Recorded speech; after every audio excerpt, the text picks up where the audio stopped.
Hi, my name is Sarah Appleman. I'm co-author of Paw Prints, and with me is Albert, and he has been working with special needs children for the last 13 years. The reason I developed Paw Prints was children were not really understanding other work out there to learn how to do handwriting. There was other books and they weren't as motivated, so I thought if they're so motivated by using dogs and animals, why not turn it into a handwriting program?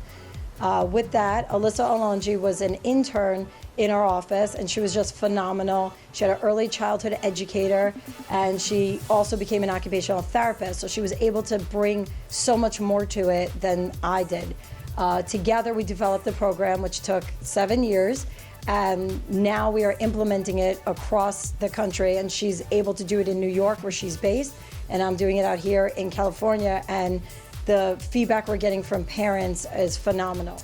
Hi, my name is Alysa Kaplan, and I want to talk about my son Ari, who's 7. Ari was recently diagnosed with ADHD, and he had worked with an occupational therapist for 2 years prior to being diagnosed, and I didn't see anything moving forward or working. And I was lucky enough to meet Sarah. She was volunteering in his classroom, and just her energy and her confidence, I asked her immediately if she would start working with Ari. And she implemented the Paw Prints learning with teaching him and working with him. And within 2 weeks, he was doing things that I hadn't seen him doing in those 2 years working with somebody else. He was writing his name, he was drawing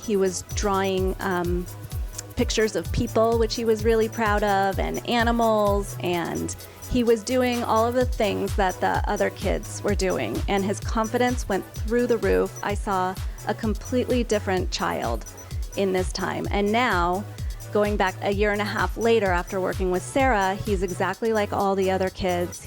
I just put him in a super intensive basketball camp, and he held his own, and he had confidence, and he did it. He can ski, he can write, he's writing beautifully, and he's just exactly where he needs to be in school, and we never thought that that would be the case for Ari. I wanted to thank Alysa for coming in and sharing Ari's story. What's really exciting for me is I, as a therapist, watched Ari grow. In just a short period of time, in only a few weeks, he went from not being able to write or visually understand top and bottom and making his letters to being called on by the teacher and coming up in front of his entire class and writing on the board. His teacher smiled, I smiled, and his self-confidence just skyrocketed. It was incredible.